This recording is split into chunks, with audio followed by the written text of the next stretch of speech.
Thanksgiving night, 1983. Johnny Carson introduced a young Canadian comic to America. This is his first appearance on American television. Would you welcome Jim Carrey? Jim?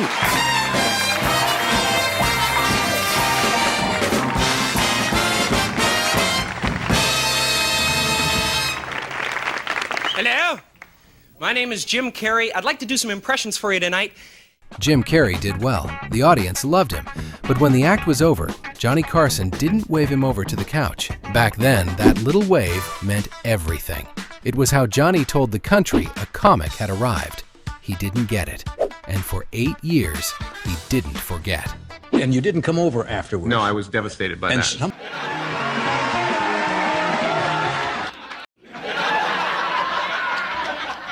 In 1983, a good 5 minutes on Johnny Carson could change a comedian's life. Jim looked like a newcomer, but he'd been at it for years. Rodney Dangerfield had already put him on stage in Las Vegas and out on the road, opening for Rodney, warming up crowds who'd come to see Rodney, not him. Johnny read out the credits. He left out how hard they'd been to earn. This young man is a young impressionist from Toronto and a little bit different. And he's going to be starring in a new series for NBC this January called The Duck Factory. He's also been in Hollywood about 10 months and created quite a bit of excitement. The way Johnny told it, everything was going Jim's way. A new show, a starring role, and barely a year in Hollywood. Getting there had been a lot harder than that. As a teenager, he's said, his family fell on hard times and spent 6 months living in a Volkswagen camper. So walking out on that stage, nervous as he was, wasn't the toughest room he'd ever faced, and he took his time. Hello? My name is Jim Carrey. I'd like to do some impressions for you tonight, if you'll just give me a minute.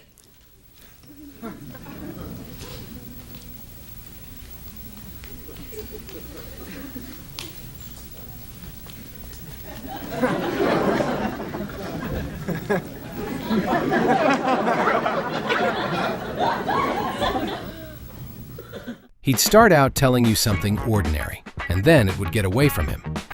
I just never knew it would ever lead to this.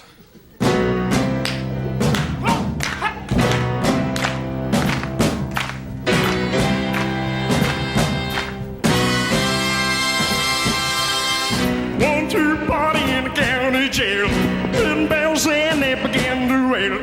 Bell jumping out, the jump began to swing. So hold the night down, jump and sing that rock. Everybody, let's rock. Once Jim got going, he didn't stay himself for long, and the first face he reached for came from about the last place you'd expect. You know, I think I've probably spent my entire life staring in the mirror. I have. But I haven't been staring at me. I've been staring at Leonid Brezhnev.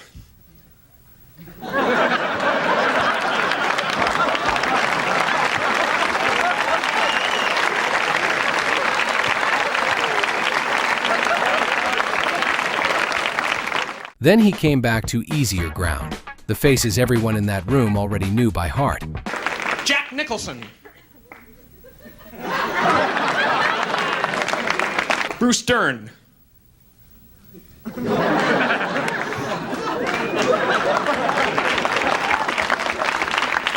Clint Eastwood.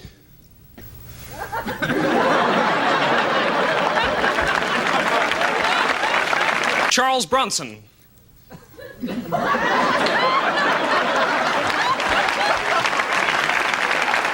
Michael Landon Smiling.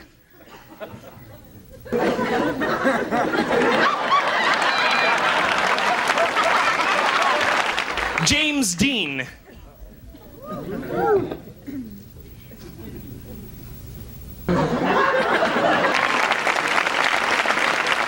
And then he did something you don't expect from a guy doing faces. E.T. the Extraterrestrial.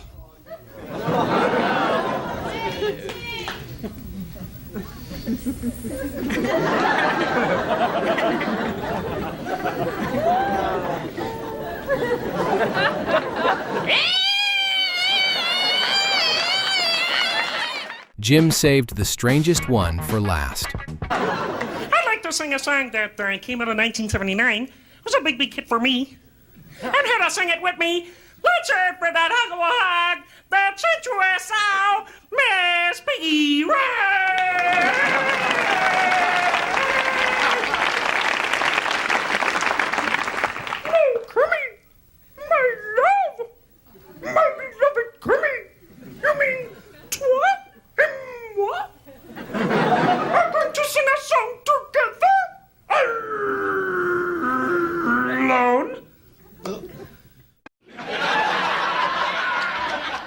For all the faces and all the laughs, the one thing Jim wanted didn't come.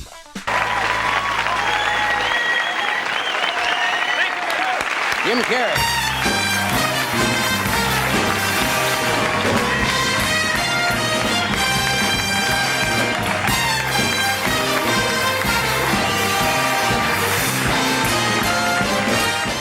That was it. Johnny never waved him over. Why? That's the one thing the tape can't tell us. The show Johnny had just announced, The Duck Factory, was gone within months. 13 episodes and done. Movie work kept coming, but a steady spot on television didn't. Not until the spring of 1990, when a new Fox show called In Living Color finally put Jim in front of the country every week. By the fall of 1991, he wasn't an unknown anymore. Millions of people knew his face, but that one small moment from 1983 had never been squared away. So Jim went back to Johnny's stage, a star now, and this time, a chair was waiting for him. And within a few minutes, the whole night circled right back to his first appearance on The Tonight Show in 1983. I had forgotten this fact about Jim Carrey, but he made his first appearance on American television on The Tonight Show Thanksgiving Day in 1983. As you know, he has become one of the stars of a very, very clever show called In Living Color. It's on the Fox network. And he's got a Showtime special premiering November 17th called Jim Carrey's Unnatural Act. Would you welcome Jim Carrey?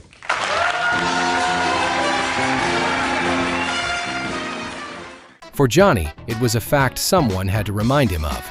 For Jim, it was 8 years he'd never put down. A moment later, the two of them were remembering that same night from opposite sides. You know, I had forgotten, I just mentioned, your first time on this show in American television was 1983. And somebody said, and you didn't come over afterwards. No, I was devastated by that. And somebody said you were devastated because I guess that was a sign of you didn't make it. Every comic, you know, For a young comic, the wave to the couch was the whole dream. But it wasn't the only signal Johnny could send, and Jim never forgot which one he got instead. Every comic, you know, they dream on couches all across America. People are, you know, comics are sitting there. Oh, yeah, he asked me over. Woo! So after they finished the stand-up... Yeah, he gave me one of these. Yeah. And I went straight to the bathtub. Yeah. Some comedian actually told me once he didn't even give me one of these. When he walked off and says, he didn't give me it. Now, there was no reason that you didn't come over because the show runs long or something. So anyway, you're here now. I'm here now. I'm here now. The thing he'd carried for 8 years was finally out in the open. And this time, Johnny did what he hadn't done back then. He kept in there, and they talked. It started where Jim did. Did you start as a kid like we all did in school? Yeah. Doing voices, faces, I was just out of control in the classroom, basically. There was one teacher, though, that learned to harness it. And she had a great idea, which was, well, if you're cool, you know, once you finish your stuff, if you don't bother everybody, I'll give you 15 minutes at the end of the school day. So I just kind of finish my work first and gear up for my set. Start writing my monologue. And would actually get up. The kid who performed at the back of the classroom never really grew out of it. Johnny asked to see something new, so he showed him. See if you recognize this. It's my impression of Wile E. Coyote walking away from a bad fall.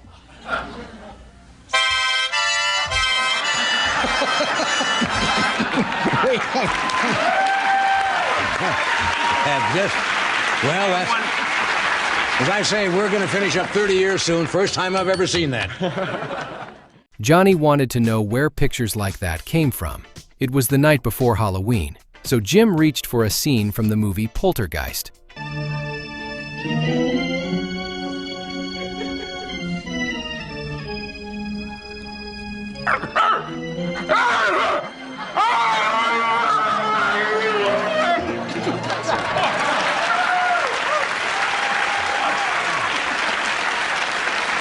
You must have been a killer when you were dating. That would that'd move him out of the car real fast. There was one he almost didn't do. He said his Kevin Bacon was a mean one.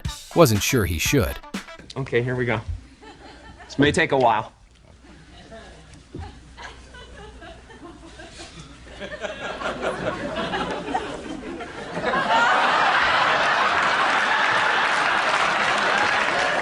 Kevin Bacon is Batman!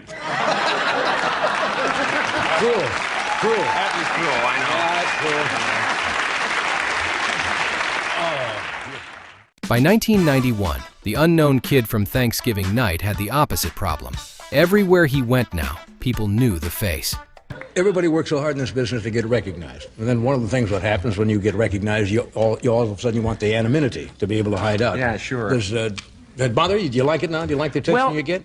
Oh, I like it. I like it a lot of the time, but Yeah. sometimes it gets a little weird. Like I'll take, my wife and little girl out, for some to shopping in the mall, and kids will start to gather And say, do They'll the start- so-and-so. Yeah, do that face you do, man. Come on, man. Hey guys, look at this.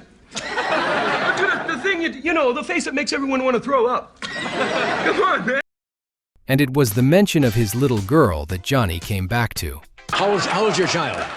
She's 4 years Do old. they understand your father, the silliness that you do? She does, oddly enough. Yeah. Well, 4 years old. She's a total ham. Oh, she'll be sitting at home going, why couldn't I go? Watching this tonight. Yeah. Sure. 3 years later, Ace Ventura, The Mask, and Dumb and Dumber would all arrive in 1994 and make Jim Carrey a major movie star. But in October 1991, that future was still ahead. The distance this story had traveled was only a few feet, from the microphone to the chair beside Johnny. I'm here now.